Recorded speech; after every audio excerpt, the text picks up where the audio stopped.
بسم الله الرحمن الرحيم تبارك الذي بيده الملك وهو على كل شيء قدير الذي خلق الموت والحياة ليبلوكم أيكم أحسن عملا وهو العزيز الغفور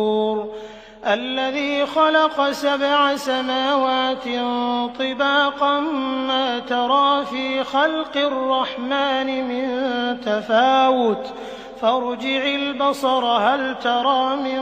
فطور ثم ارجع البصر كرتين ينقلب إليك البصر خاسئا وهو حسير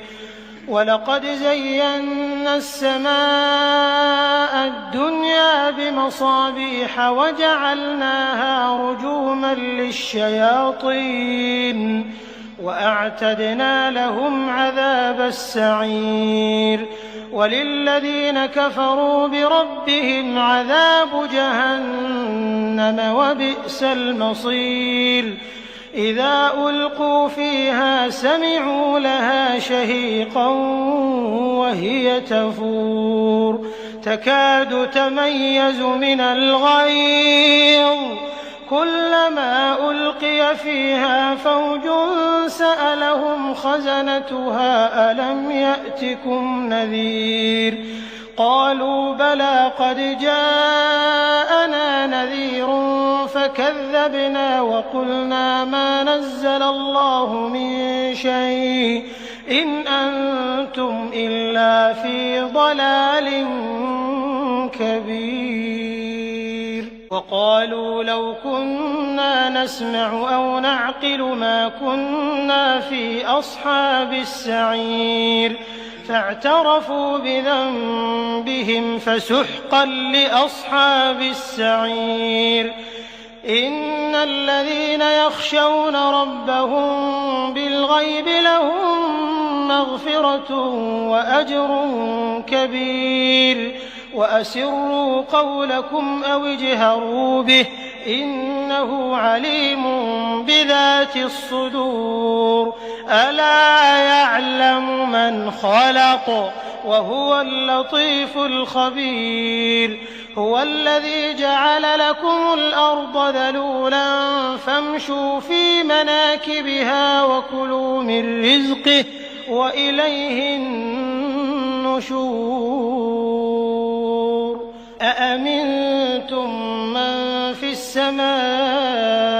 أن يخسف بكم الأرض فإذا هي تمور أم أمنتم من في السماء أن يرسل عليكم حاصبا فستعلمون كيف نذير ولقد كذب الذين من قبلهم فكيف كان نكير أولم يروا إلى الطير فوقهم صافات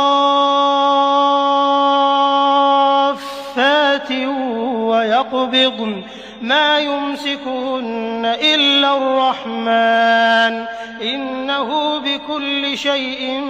بصير أمن هذا الذي هو جند لكم ينصركم من دون الرحمن إن الكافرون إلا في غرور أمن هذا الذي يرزقكم إن أمسك رزقه بل لجوا في عتو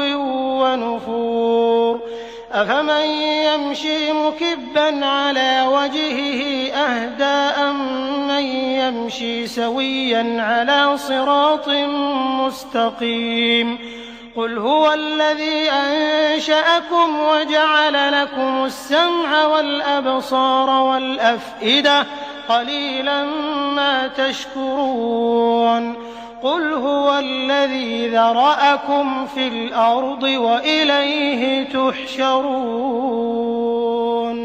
ويقولون متى هذا الوعد إن كنتم صادقين قل إنما العلم عند الله وإنما أنا نذير مبين فلما رأوه زلفة سيئت وجوه الذين كفروا وقيل هذا الذي كنتم به تدعون قل أرأيتم إن أهلكني الله ومن معي أو رحمنا فمن يجير الكافرين من عذاب أليم قل هو الرحمن آمنا به وعليه توكلنا فستعلمون من هو في ضلال مبين قل أرأيتم إن أصبح ماؤكم غورا فمن يأتيكم بماء